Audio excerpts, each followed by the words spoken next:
بہت زیادہ پریشان نظر آ رہا تھا۔ وہ اچھی طرح جانتا تھا کہ شمس النساء بہت لائق فائق اور زیرک خاتون ہے جو سیاسی امور پر گہری نظر رکھتی ہے۔ دمشقین کو خدشہ تھا کہ کہیں شمس النساء زیادہ دنوں تک دمشق میں قیام نہ کرے، پھر اس کے بوئے ہوئے بیج پھونٹنے سے پہلے ہی خاک میں مل کر چورا نہ ہو جائیں۔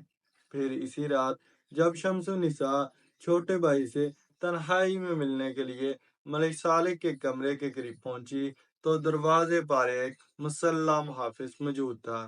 جیسے ہی شمس النساء اندر داخل ہونے کے لیے آگے بڑھی، محافظ نے اسے ٹوکتے ہوئے کہا، اس وقت سلطان آرام کر رہے ہیں، حکم ہے کہ کوئی شخص بھی ان کے سکون میں خلل انداز نہ ہو۔ مسلح محافظ دمشقین کا آدمی تھا، اس لیے وہ نہیں جانتا تھا کہ اس سے مخاطب ہونے والی نقاب پوش خاتون کون ہے۔ محافظ کا طرز گفتگو دیکھ کر شمس النساء کے ماتھے پر بل پڑ گئے۔ اس نے انتہائی سخت لہجے میں کہا، تم مجھے جانتے ہو کہ میں کون ہوں؟ آپ کوئی بھی ہیں، مگر سلطان معظم کا یہی حکم ہے کہ اس وقت ان کے کمرے میں کوئی نہیں جا سکتا۔ مسلح محافظ نے اپنی ذمہ داری اور فرض نبھاتے ہوئے اونچی آواز میں کہا۔ وہ نقاب پوش خاتون کو کثر خلافت کی کوئی کنیز سمجھ رہا تھا۔ محافظ کے تحقیر آمیز لہجے نے شمس النساء کو سخت برہم کر دیا تھا۔ اس نے تیزی کے ساتھ اپنے چہرے سے نقاب ہٹا دیا اور انتہائی غضبناک لہجے میں محافظ سے مخاطب ہوئی، میں تیرے سلطان معظم کی بڑی ہمشیرہ ہوں، کہ اب بھی تو مجھے اندر جانے سے روکنے کی طاقت رکھتا ہے۔ مسلح محافظ شدت خوف سے لرزنے لگا۔ شمس النساء تیزی سے آگے بڑھی اور سلطان ملک صالح کے کمرے میں داخل ہو گئی۔ پھر جو کچھ اس کی آنکھوں نے دیکھا وہ ناقابل بیان تھا۔ سلطان ملک صالح اپنی ریشمی بستر پر بیٹھا تھا اور اس کے ہاتھ میں شراب سے لبریز جام تھا۔ مشیر اعلیٰ گشتگین کسی غلام کی طرح بستر کے نیچے فرش پر بیٹھا تھا۔ چھوٹے بھائی کو شراب پیتے دیکھ کر شمس النساء کو کچھ دیر کے لیے سکتہ سا ہو گیا۔ دمشقین بدحواسی کے عالم میں فرش سے اٹھ کر کھڑا ہو گیا اور اس نے ادب کا مظاہرہ کرنے کے لیے دونوں ہاتھ باندھ لیے۔ سلطان ملک صالح نے بڑی بہن کو دیکھ کر کسی قسم کی گھبراہٹ یا پریشانی کا مظاہرہ نہیں کیا۔ دمشق کے نوعمر حکمراں نے شمس النساء کے سامنے شراب کے پیالے کو منہ تو نہیں لگایا، مگر کسی قدر ناگوار لہجے میں کہا، آپ کو اس وقت یہاں نہیں آنا چاہیے تھا۔ شمس النساء نے بڑی حسرت زدہ نظروں سے چھوٹے بھائی کی طرف دیکھا اور انتہائی غمزدہ لہجے میں کہا، واقعی مجھے یہاں نہیں آنا چاہیے تھا۔ یہ کہہ کر شمس النساء نے دمشقین کی طرف دیکھا جو مجرموں کی طرح سر جھکائے کھڑا تھا۔ دمشقین تو وقت کے آئینے میں اپنا چہرہ دیکھ شمس النساء کی آنکھوں میں دنیا بھر کی نفرت سمٹ آئی تھی اور زبان سے ادا ہونے والے ایک ایک لفظ سے طنز کا زہر ٹپک رہا تھا۔ تو نے سلطان عادل کے نمک کا حق خوب ادا کیا، خوب ادا کیا۔ اتنا کہہ کر شمس النساء تیزی کے ساتھ کمرے سے نکل گئی۔ اس کے جاتے ہی نمک حرام دمشقین نے سلطان ملک صالح کے سامنے دونوں ہاتھ جوڑ دیے اور بڑی مکاری کے ساتھ اپنے جسم پر مصنوعی لرزہ طاری کرتے ہوئے کہا، خداوند نعمت، میں تو آپ کے رحم و کرم ہی کے سہارے زندہ ہوں اور اسی عنایت خاص کے ذریعے دمشق میں پہچانا جاتا ہوں۔ آپ نے شہزادی صاحبہ کے تیور دیکھ لیے۔ بندہ نواز، مجھے بتائیے اب میں کیسے زندہ رہوں گا اور میرا ٹھکانہ کہاں ہوگا؟ آج تو دمشقین نے خوش آمدید کی انتہا کر دی تھی۔ اس نے الفاظ کے پیچ و خم کے ساتھ سلطان ملک صالح کو خدا کہہ کر پکارا تھا۔ سلطان ملک صالح نے اطمینان کے ساتھ شراب کا ایک گھونٹ لیا اور بے زنہ لہجے میں بولا، وہ میری بڑی بہن ہے، اس لیے ان کا احترام مجھ پر لازم ہے، مگر جہاں تک امور مملکت کا تعلق ہے تو اس میں کوئی مداخلت نہیں کر سکتا۔ میں اس ملک کا مطلع العنان حکمراں ہوں۔ یہ کہتے کہتے سلطان ملک صالح کے چہرے سے غرور شاہی جھلکنے لگا تھا۔ والی دمشق و شام کی بات سن کر دمشقین نے سکون کا سانس لیا۔ اس کا منصوبہ تکمیل تک پہنچ گیا تھا۔ نوعمر سلطان اتنی جلدی اپنے راستے سے بھٹک جائے گا، دمشقین نے سوچا بھی نہ تھا۔ اپنی پہلی کامیابی کے بعد غدار ملت دوسرے منصوبے پر غور کرنے لگا جو بہت زیادہ خطرناک تھا۔ اس واقعے کے بعد شمس النساء اذیت و کرب کی شدت سے رات بھر نہ سو سکی۔ پھر وہ اذان فجر کے ساتھ ہی بستر سے اٹھ کھڑی ہوئی، وضو کیا اور نماز پڑھنے لگی۔ پھر اس نے طویل سجدہ کیا اور اتنا روئی کہ مسلح اس کے آنسوؤں سے تر ہو گیا۔ شمس النساء کے وہم و گمان میں بھی نہیں تھا کہ ملک صالح اتنی جلدی تباہی کے راستے پر چل پڑے گا اور سلطان عادل کی عظیم الشان سلطنت اتنی تیزی کے ساتھ سیاسی طوفانوں کی زد میں آ جائے گی۔ اس سے پہلے کہ سلطان ملک صالح دربار جاتا، شمس النساء نے تنہائی میں اتمام حجت کے دور پر چھوٹے بھائی سے کھل کر گفتگو کی۔ تم اس نیک سیرت باپ کے بیٹے ہو جس کے کردار کی دشمن بھی قسمیں کھاتے ہیں۔ اس سے پہلے کہ شمس النساء اپنی بات مکمل کرتی، سلطان ملک صالح درمیان میں بول اٹھا۔ بابا محترم کا اپنا طریقہ کار تھا، یہ ضروری تو نہیں کہ میں بھی ان کی روش اختیار کروں۔ میں کامیاب حکمرانی کے لیے جو مناسب سمجھوں گا وہی کروں گا۔ سلطان ملک صالح کے اندر وہ نوجوان فرما بور رہا تھا جس کی ذہنی سطح بہت کم تھی اور جذبات سمندر کی لہروں کی طرح باغی و سرکش۔ چھوٹے بھائی کی یہ بے باکی دیکھ کر شمس النساء کو ایک اور صدمہ پہنچا جسے برداشت کرنے کے لیے اسے اپنی پوری اعصابی طاقت استعمال کرنا پڑی۔ ملک صالح، تم جلد از جلد اپنے بدکار مشیروں سے نجات حاصل کر لو، ورنہ وقت تمہیں اپنی بھی مہلت نہیں دے گا کہ تم اپنے گناہوں کا کفارہ ادا کر سکو۔ بڑی بہن کی نصیحت سن کر ملک صالح مشتعل ہو گیا۔ عورتیں ناقص العقل ہوتی ہیں، میں یہ ہرگز پسند نہیں کروں گا کہ تم مجھے میرے مشورے دے کر میرا ذہنی سکون برباد کرو۔ یہ کہہ کر ملک صالح کمرے سے نکل کر دربار کی طرف چلا گیا۔ شمس النساء کی آخری امید بھی دم توڑ چکی تھی۔ پھر اس نے چند دن سے زیادہ قصر خلافت میں ٹھہرنا گوارا نہیں کیا۔ شمس النساء تو اسی روز مصر واپس چلی جانا چاہتی تھی، مگر دوسرے عزیز داروں کے دکھانے کے لیے وہ ایک ہفتے دمشق میں ٹھہر گئی۔ ایک ہفتے تک وہ روزانہ اپنے والد اور والدہ کی قبر پر جاتی تھی اور آنسو بہا کر محل واپس چلی آتی تھی۔ اسی دوران ملک صالح نے ایک بار بھی بڑی بہن سے اپنے توہین آمیز رویے پر معذرت نہیں کی۔ آخر رسم دنیا کی تکمیل کر کے شمس النساء اپنے دیور ملک عادل کے ساتھ مصر روانہ ہو گئی۔ رخصت کے وقت سلطان صالح کچھ دور شمس النساء کو چھوڑنے کے لیے آیا، مگر یہ محض دکھاوا دنیا داری تھی۔ ادھر سلطان نور الدین زنگی کی سلطنت چھوٹے چھوٹے ٹکڑوں میں تقسیم ہو رہی تھی اور ادھر صلاح الدین ایوبی نے شام کو صلیبیوں کی ترازدستی سے بچانے کے لیے بانیاس پر قبضہ کر لیا تھا۔ عیسائی سالار گرانٹ اور غدار شمس الدین ابن مقدم نے فرار ہو کر شاہ یروشلم اموری کے پاس پناہ حاصل کی تھی۔ اسکندریہ کے بعد یہ دوسری بڑی شکست تھی جس نے اموری کے ہوش و حواس اڑا دیے تھے۔ صلیبی فرمانروا نے اسی میں عافیت جانی کہ وہ فی الوقت صلاح الدین ایوبی سے عارضی صلح کر لے اور پھر کسی مناسب موقع پر صلح نامہ چاک کر کے والی مصر سے اس شکست کا شدید انتقام لے۔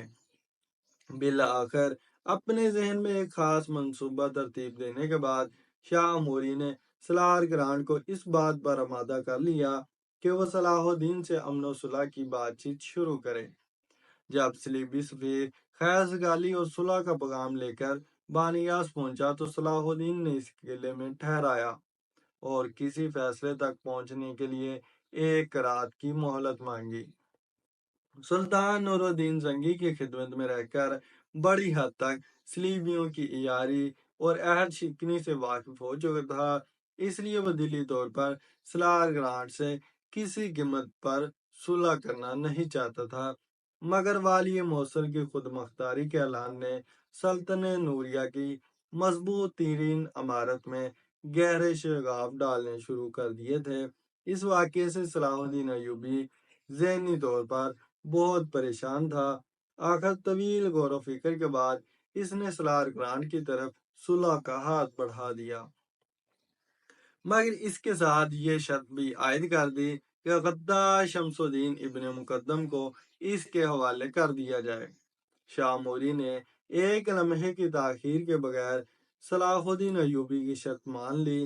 پھر جب شمس الدین ابن مقدم کو زنجیریں پہنا کر یروشلم کے محل سے بانیاس کی طرف لے جایا جانے لگا تو وہ داڑے مار مار کر رونے لگا اور اس نے شاہ یروشلم کے آگے ہاتھ جوڑتے ہوئے کہا، مقدس شہنشاہ، میں تو آپ کا سیاسی حلیف ہوں، مجھے آپ اس طرح تنہا نہ چھوڑیں۔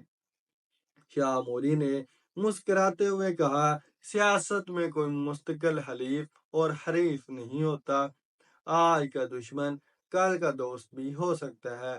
شاہ یروشلم کے ایک جملے نے صلیبیوں کی عیارانہ فطرت کی عکاسی کر دی تھی۔ شمس الدین ابن مقدم جانتا تھا کہ صلاح الدین ایوبی اسے کبھی معاف نہیں کرے گا۔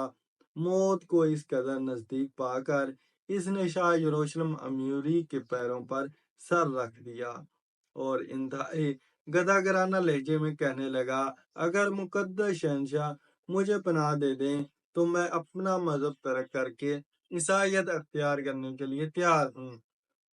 شمس الدین ابن مقدم کی التجا سن کر شاہ موری بہت زور سے ہنسا اور اس نے ابن مقدم کے سر کو ٹھوکر لگاتے ہوئے کہا، دنیا کے احمد ترین انسان، تیری بات پر کون اعتبار کرے گا؟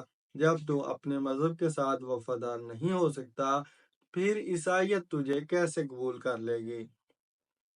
اگر کل تیری زندگی کو نیا خطرہ لاحق ہوا تو پھر عیسائیت چھوڑ کر تو یہودی بن جائے گا۔ شاہ یروشلم اموری شمس الدین ابن مقدم کے ساتھ انتہائی ذلت امیز اور سفاکانہ سلوک کر رہا تھا، مگر اس کی بے حیائی کا یہ عالم تھا کہ وہ زندگی کی بھیک مانگنے جا رہا تھا۔ اس کی یہ حالت دیکھ کر شاہ موری نے ایک اور سنگین مذاق کرتے ہوئے کہا، چلو ہم لوگ تمہیں عیسائی تسلیم کر لیتے ہیں، مگر عیسائیت کے اپنے بھی تو کچھ تقاضے ہوتے ہیں، وہ تجھ سے زبانی دعوے نہیں عملی ثبوت فراہم کرنے کا مطالبہ کرتی ہے۔ شاہ یروشلم کی بات سن کر ابن مقدم کے زرد چہرے پر امید کی ہلکی سی سرخی دوڑ گئی۔ مقدس شہنشاہ، مجھ سے عیسائی ہونے کا جو بھی ثبوت مانگیں گے میں اس کا بھرپور عملی مظاہرہ کروں گا۔ شمس الدین ابن مقدم کا جواب سن کر شاہ یروشلم اموری نے ایک طویل کہکہ لگایا جو کسی طرح رکنے میں نہیں آتا تھا۔ ابن مقدم آنکھیں پھاڑے شدید حیرت و استعجاب کے عالم میں اموری کی طرف دیکھے چلا جا رہا تھا۔ پھر جب شاہ یروشلم کا ہذیانی کہکہ ختم ہوا تو اس نے انتہائی سنجیدہ لہجے میں شمس الدین ابن مقدم کو مخاطب کرتے ہوئے کہا، عیسائیت تجھ سے قربانی مانگتی ہے، اگر تو اسلام کے لیے قربان نہیں ہوتا تو پھر صلیب کے نام پر قربان ہو جا۔ یہ کہہ کر شاہ یروشلم نے اپنے سپاہیوں کو اشارہ کیا اور وہ شمس الدین ابن مقدم کو کھینچتے ہوئے کمرے سے باہر لے گئے۔ پھر نئے صلح نامے کے مطابق صلاح الدین ایوبی نے بانیاس کے مقبوضہ علاقے عیسائیوں کو واپس کر دیے اور غدار ابن مقدم اپنے ہمراہ لے کر مصر واپس آ گیا۔ پھر صلاح الدین ایوبی نے شمس الدین ابن مقدم کو اس کی نمک حرامی کی عجیب سزا دی۔ والی مصر نے لوہے کا ایک قد آدم پنجرہ بنوایا اور اس پنجرے میں ابن مقدم کو قید کر دیا۔ کارا کے سب سے بڑے قید خانے سے روزانہ صبح کے وقت ایک گھوڑا گاڑی نکلتی تھی جس کے درمیان وہ آہنی پنجرہ رکھا ہوتا تھا۔ پھر وہ یہ گھوڑا گاڑی آہستہ آہستہ چلتی ہوئی کارا کی تنگ گلیوں اور کشادہ راستوں سے گزرتی ہوئی سب سے بڑے چوراہے پر رک جاتی۔ اس دوران کارا کے بچے، جوان اور بوڑھے اپنے گھروں سے نکل آتے اور انہیں جس قدر ناشائستہ الفاظ یاد ہوتے وہ سب کے سب شمس الدین ابن مقدم کی شان میں استعمال کر ڈالتے۔ بعض شریف بچے گھوڑا گاڑی پر چڑھ جاتے اور ابن مقدم کے منہ پر اتنا تھوکتے کہ اس کے چہرہ بچوں کے لاب دہن سے تر ہو جاتا۔ کارا کے بہت سے نوجوان سنگی باری کر کے ابن مقدم کو لہو لہان کرنا چاہتے تھے، مگر صلاح الدین ایوبی کی طرف سے اس اذیت ناک عمل کی اجازت نہیں تھی۔ یہ ایک ایسی ذلت امیز اور عبرت ناک سزا تھی جسے دیکھ کر وہ لوگ بھی لرز اٹھتے تھے جو عقیدتاً باطنی تھے، یا وہ بدکار لوگ جو خالص اسلامی سلطنت کے خلاف سازش کرنا چاہتے تھے۔ بانیاس کے کھوئے ہوئے علاقے واپس لینے اور ابن مقدم کو اس کے انجام تک پہنچانے کے بعد صلاح الدین ایوبی دمشق کی سیاسی صورتحال کی طرف متوجہ ہوا۔ پھر جب شمس النساء نے دمشقین کے مذموم ارادے اور اپنے چھوٹے بھائی کے بگڑ جانے کے واقعات شوہر کو سنائے تو اذیت و کرب کی شدت سے صلاح الدین ایوبی کا چہرہ دمہ ہو گیا۔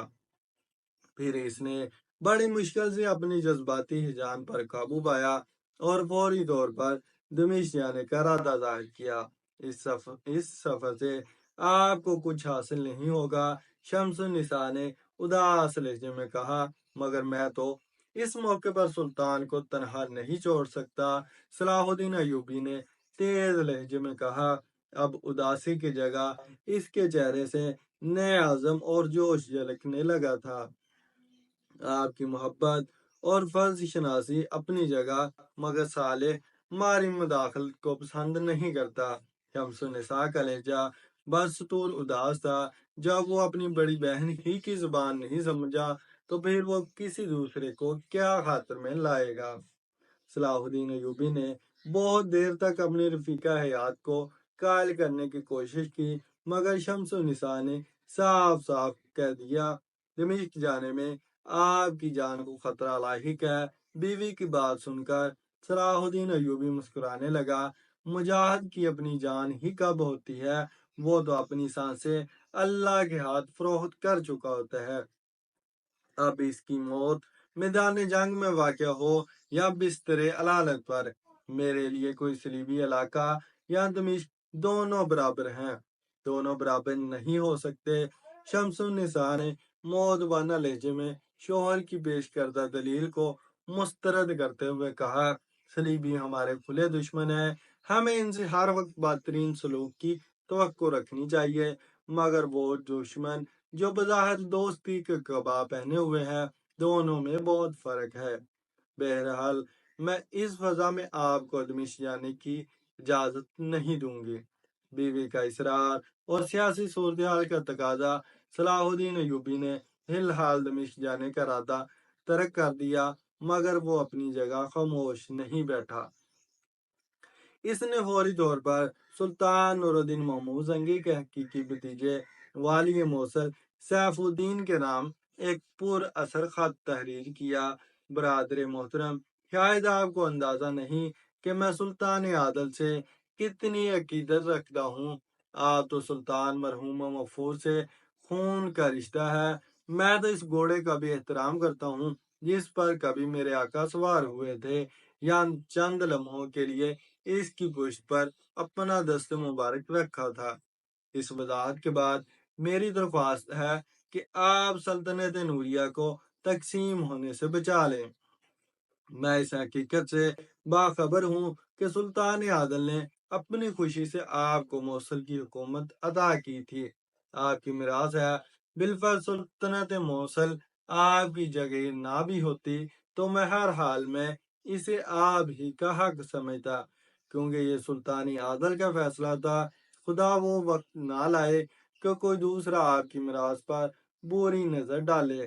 اگر ایسا ہوا تو میں اپنی ساری فوجی وسائل کے ساتھ موصل کا دفاع کروں گا، لیکن مجھے ایک شکایت ہے کہ آپ نے دیار جزیرہ پر قبضہ کر کے ایک نہایت بری رسم کی بنیاد ڈال دی ہے۔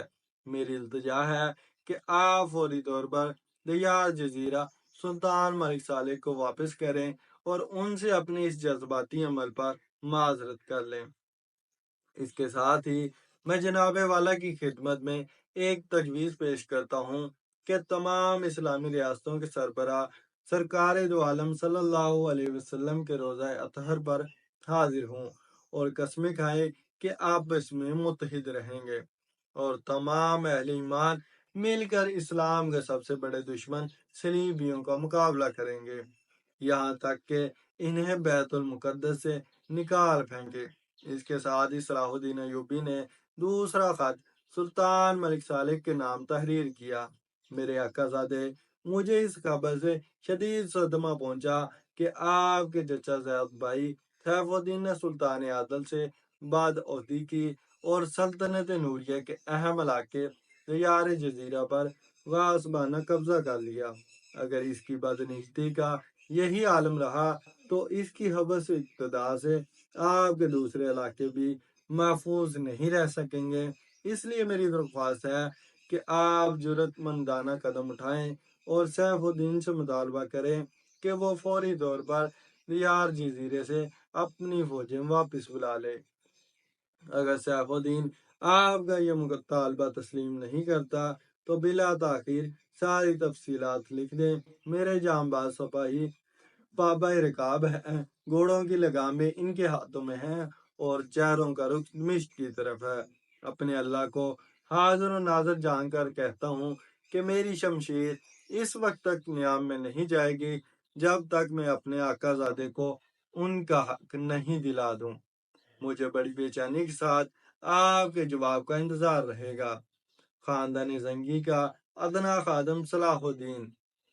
والی مصر نے احسان شناسی اور سلطان نور الدین زنگی سے وفاداری کا حق ادا کر دیا تھا، مگر یہ ملت اسلامیہ کی بدنصیبی تھی کہ دونوں کی طرف سے موصول ہونے والے جوابات نے صلاح الدین ایوبی کو انتہائی رنج و عالم میں مبتلا کر دیا تھا۔ موصل کے حکمراں سیف الدین نے انتہائی ذلت آمیز لہجے میں صلاح الدین ایوبی کو مخاطب کرتے ہوئے تحریر کیا تھا: اے غلام ابن غلام، تجھے یہ جرأت کیوں ہوئی کہ تو نے مجھے برادر محترم کہہ کر پکارا؟ میں تیری عیاری اور فتنہ گری کو خوب سمجھتا ہوں۔ تو مذہب کی آڑ میں جو کھیل کھیلنا چاہتا ہے، میرے جیتے جی تجھے اس میں کامیابی حاصل نہیں ہو سکے گی۔ یاد رکھ کہ سلطنت نوریہ کے ایک ایک گوشے پر میرا پیدائشی حق ہے اور سرزمین مصر جس پر آج کل تو قابض ہے وہ بھی سلطنت نوریہ کی حدود میں شامل ہے۔ صلاح الدین ایوبی کے چہرے پر گہری اداسی چھائی ہوئی تھی۔ اس نے انتہائی دل شکستگی کے عالم میں والی موصل کا خط ایک طرف رکھ دیا اور آسمان کی طرف دیکھتے ہوئے نہایت پرسوز لہجے میں بولا: اے مالک کون و مکان، تو اپنی قدرت کے ہر زاویہ اظہار پر قادر ہے۔ اگر تو نے اپنی رحمت خاص سے ان نادانوں کے دل و دماغ کو نہیں بدلا تو سلطان عادل کی عمر بھر کی کوششوں کا خون ہو جائے گا اور ہم خود غرض و نفس پرست لوگ اس قیمتی خون کو بہت سستے داموں میں غیروں کے ہاتھوں فروخت کر ڈالیں گے۔ السلام علیکم دوستو، میں محمد اسد اور آپ دیکھ رہے ہیں ہمارا یوٹیوب چینل۔ دوستو امید کرتا ہوں آج کی ویڈیو آپ کو پسند آئی ہوگی۔ ویڈیو پسند آنے کی صورت میں اسے لائک کریں، دوستوں کے ساتھ شیئر کریں۔ انشاءاللہ بہت جلد حاضر ہوں گے ایک نئی ویڈیو کے ساتھ۔ تب تک کے لیے اللہ حافظ۔